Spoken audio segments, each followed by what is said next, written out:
एक और ने कमाल की वीडियो। क्या आप लोगों को पता है भाई, इंडिया में कार्टून बैन हो चुका है।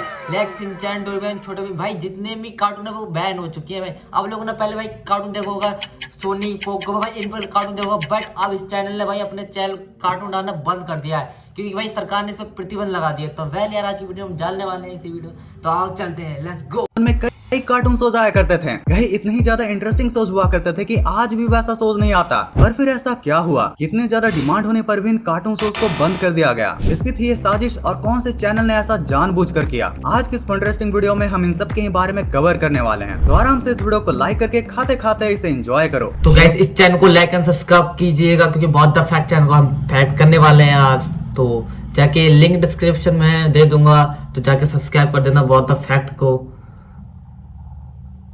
On the ship. अब यार, तुमने कभी न कभी शाहरुख खान वाले आवाज के इस कार्टून को तो जरूर ही देखा होगा, शॉन। तोबा तोबा, थारा मूड खराब कर दिया भाई ये तो बड़ा नाइंसाफी है यार। मतलब भाई शॉन द शीप एक ऐसा कार्टून था जिसमें भाई सबसे बॉलीवुड के actor, number 1 actor king Khan, भाई शाहरुख खान की वॉइस डेब्यूट थी उसमें।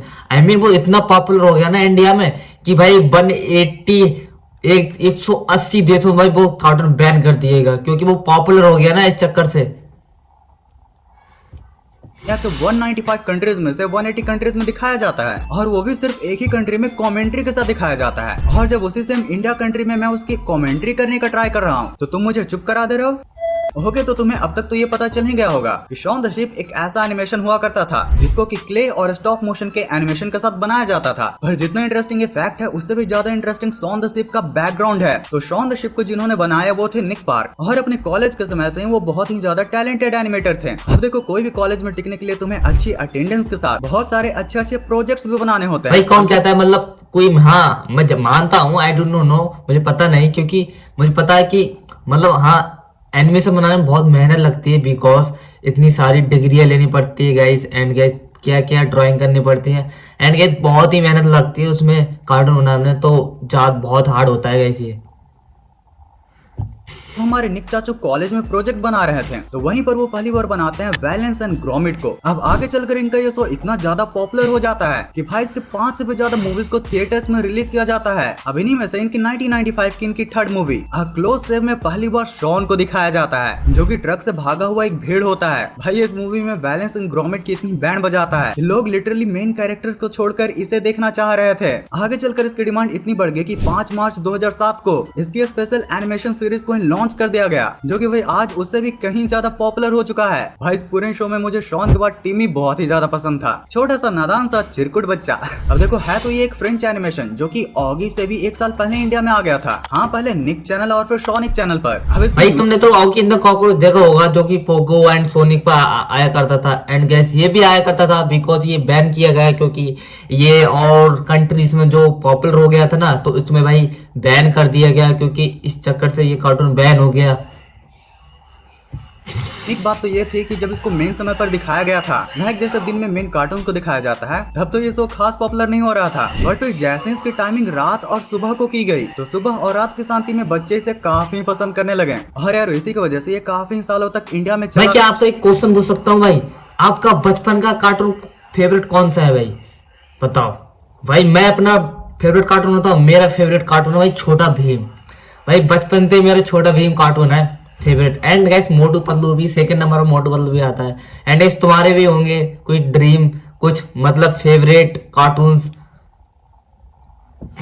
बट फिर धीरे धीरे 2020 तक नए कार्टून्स आने की वजह से और इसके सिर्फ 7-7 मिनट के 170 एपिसोड होने की वजह से अनफॉर्चुनेटली इसे वहां से भी हटा दिया गया। और अगर आप इसे देखना चाहो तो YouTube और Netflix पर आप इसे देख सकते हो। वैसे यार YouTube से याद आया कि एक ऐसा भी कार्टून हुआ करता था जिसमें YouTube का सस्ता कॉपी स्नूप ट्यूब भी हुआ करता था, और ससुर के नाते नहीं समझे, जॉनी टेस्ट। भाइयों तो इसे 17 से आपने देखा है जॉनी टेस्ट, जो कि YouTube इंडिया का कार्टून है।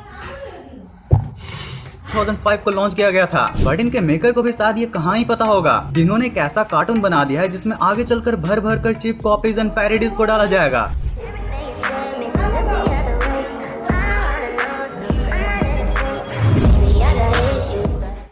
ओके, तो इस कार्टून में होता है जॉनी टेस्ट। जॉनी टेस्ट की 2 बहनें और उनके मॉम डैड। लेकिन जॉनी टेस्ट के बाद जो कैरेक्टर मुझे सबसे ज्यादा पसंद था वो था ये डकी। डकी द डॉग नहीं, डकी द भोजपुरी भैया। ससुर के नाते भाई इसकी क्या ही डबिंग की गई थी यार। और हमारा फैसला ये है कि हम उस गोलगप्पे के लिए अपनी जान जोखिम में नहीं डाल सकते जिसे सोना और सुजन पसंद है। मतलब ब्लिंग ब्लिंग बॉय को गोलगप्पा बोल दिया। वैसे ये जो ब्लिंग ब्लिंग बॉय था ब्लिंग ब्लिंग ये भी बॉय कौन सा काफी यूनिक कार्टून है कैरेक्टर भाई? था। भाई एक बार तुम जरा इसका एक बार एक्शन सुनो। एक दिन तुम मेरी बनोगी सुजैन। भाई गैस करो ये कार्टून कौन सा है। मेरे को लगता है ये मतलब कुछ तो गैस करो भाई, ये किसकी तरह दिख रहा है। मैं बताऊं, कालिया भाई बिल्कुल। मतलब भाई जब भी मैं इस कैरेक्टर को देखता था ना तो मुझे स्कूल का एक दोस्त याद आता था जो कि पक्का बिग बॉस जैसा ही मटेरियल था। वैसे ब्लिंग ब्लिंग बॉय की चेन भी काफी यूनिक है। और यार इस मजेदार कैरेक्टर को वॉइस दिया है प्रसाद बारवे ने, जो कि भाई रियल लाइफ में भी कुछ ऐसे ही दिखते हैं। अब यार जैसे मैंने इनका फेस देखा ना मुझे प्रीतम प्यारे और वो शो याद आ गया। भाई उसमें इन्होंने क्या ही एक्टिंग की है। ये कैरेक्टर इन दोनों ही बहनों पर टोटल लड्डू था, मतलब बॉडी और माइंड दोनों ही के साथ भर गया। तुम्हें पता है कितना फनी होने के बावजूद भी इस शो में इन दोनों बहनों के साथ इसकी बात क्यों नहीं बन पाती थी? क्योंकि भाई सुजैन और मैरी जो कि जॉनी टेस्ट की दोनों बहनें हैं, वो एक्चुअली में शो के क्रिएटर स्कॉट फेलोस के दोनों रियल लाइफ बहनों से ही इंस्पायर्ड होकर बनाई गई थी। अच्छा तुम्हें याद है ना कि शुरुआत में मैंने बताया था कैसे ये शो पूरा पैरोडी से भरा हुआ है? तो देखो शो में तो तुमने मिस्टर ब्लैक एंड व्हाइट को तो देखा ही होगा, हाँ, जिनका नाम उल्टा होता है और जो कि एजेंट होते हैं। ये दोनों ही कैरेक्टर मेन इन ब्लैक मूवी सीरीज के एजेंट जे एंड भाई, एजेंट के मेरे को लगता है मैंने कहीं कार्टून देखा है एंड नहीं देखा है, बट मेरे को इतना याद नहीं है।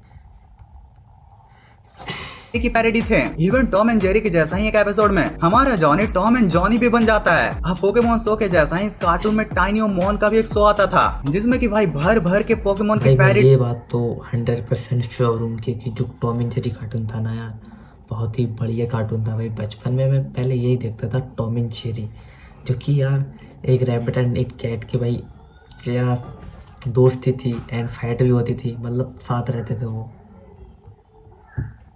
की गई थी यार। ये पैरोडीज इस कार्टून को और भी ज्यादा इंटरेस्टिंग बना देती थी। बट यार फिर ऐसा क्या हुआ कि 2006 में कार्टून नेटवर्क इंडिया पर लॉन्च होने के बाद इसे 2014 में बंद कर दिया गया। अब यार देखो अमेरिकन कार्टून होकर भी 8 सालों तक इंडिया में चलना ये खुद में एक बहुत बड़ी बात होती है, क्योंकि जापानीज एनिमे जहाँ पर हमें इमोशनली कनेक्ट करती है वहीं पर अमेरिकन कार्टून एकदम फास्ट पेस्ड होते हैं। शरारते मस्ती नटखटपंती भर भर कर होती है उनमें, इसलिए जल्दी कई पेरेंट्स उनको देखने भी नहीं देते। और जॉनी टेस्ट के सिर्फ 117 एपिसोड ही इंडिया में 8 सालों तक चलाए गए हैं, जिसके बाद ऑब्वियस ही बात है कि जब नए शोज आएंगे तो ऑडियंस उस तरफ ही शिफ्ट होगी। भाई ओरिजिनली अगर अमेरिका में इसके 117 से भी ज्यादा एपिसोड बन गए होते हैं तो मेरे ख्याल से आज भी इस कार्टून को आराम से दिखाया जा सकता था। अब देखो 2021 में इसके नए सीजन को तो लॉन्च किया गया है, बट 2014 से 2021 तक मोस्टली गायब होने की वजह से अब इसके राइट्स को नेटफ्लिक्स को दे दिया गया है। वैसे अगर तुम इस कार्टून के तगड़े फैन रहे हो तो जरा मुझे ये बताओ कि ये चेन और ये यूनिक स्टिकर किसकी है? कैसे वीडियो को करके बताओ ये चेन एंड यूनिक किसकी है? मेरे को नहीं पता भाई किसकी है। लाइक और कमेंट करके जरूर बताना। और अब आ गया है वीडियो का सबसे इंटरेस्टिंग पार्ट, जिसमें तुम लोग एक ऐसे लाइफ लेसन के बारे में जानोगे जिसके वजह से डोरेमोन का तो रेपुटेशन बच गया था, बट उसी के रिलेटेड एक कार्टून को हटा दिया गया था, कित्रेत्सु। कित्रेत्सु तुमने ये मैंने कहीं बार देखा सुना है। होगा कि कित्रेत्सु डोरेमोन जो की कि सस्ती कॉपी। डोरेमोन की सस्ती कॉपी है, क्योंकि उसमें जो डोरेमोन है वो भी दिखाया गया है एंड नोबिता की तरह भी दिखाया है, सुजुका उसकी भी तरह डबल रोल है उसका। है। बट एक्चुअली में क्या तुम्हें पता है कि कित्रेत्सु ही वो एनिमे था जिसने पेरेंट्स के नजर में फुजिको फुजियोस को काफी मान सम्मान और रिस्पेक्ट दिलाई थी, क्योंकि जब 1980s में डोरेमोन एनिमे को बनाया गया था तो उसके गैजेट्स एंड फैंटेसी वर्ल्ड को तो बच्चे काफी पसंद कर रहे थे। बट वहीं पर कई पेरेंट्स का ये कहना था कि ये बच्चों को बस गलत बातें ही सिखाता है, जैसे कि बच्चों को सिखाता है कि नोबिता जैसा आलसी होना चाहिए, किसी भी काम के लिए गैजेट्स पर डिपेंड होना चाहिए, जिसकी वजह से बच्चों पर बहुत ही गलत इम्पैक्ट पड़ रहा था। और उनमें से कई लोग बस यही सोचा करते थे कि बस अब डोरेमोन के आने का वेट है, एक बार मेरी जिंदगी में डोरेमोन आ गया तो मेरी भी सारी ही चीजें फिक्स हो जाएंगी। क्या लगता था बचपन में जब आपने डोरेमोन देखते होगे, मतलब नोबिता डोरेमोन से जो भी गैस करता था, मतलब जो भी चीज मांगता था वो देता था, क्या आपको भी लगता था होगा यार मेरे पास भी एक डोरेमोन होता, जो मैं चाहता था वो दे दे? बट वो रियलिटीज नहीं है, वो एंड एक स्टोरी है।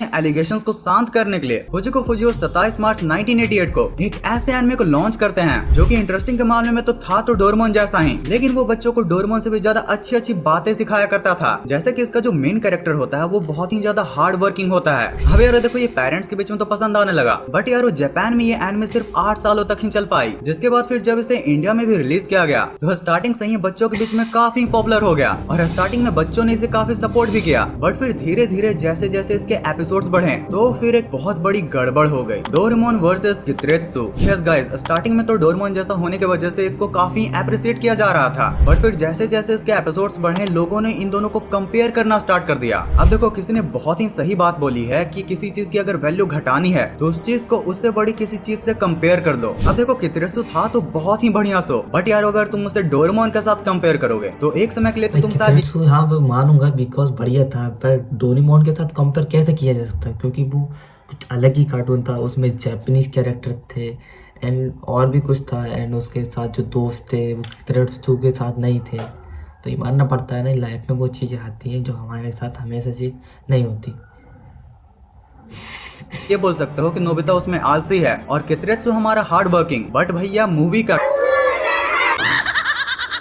भाई देखकर तुम्हें लग रहा होगा कि ये दोनों दुश्मन हैं, बट फॉर श्योर मैं बता सकता हूँ कि ये दोनों ही बेस्ट फ्रेंड्स हैं। हाँ वैसे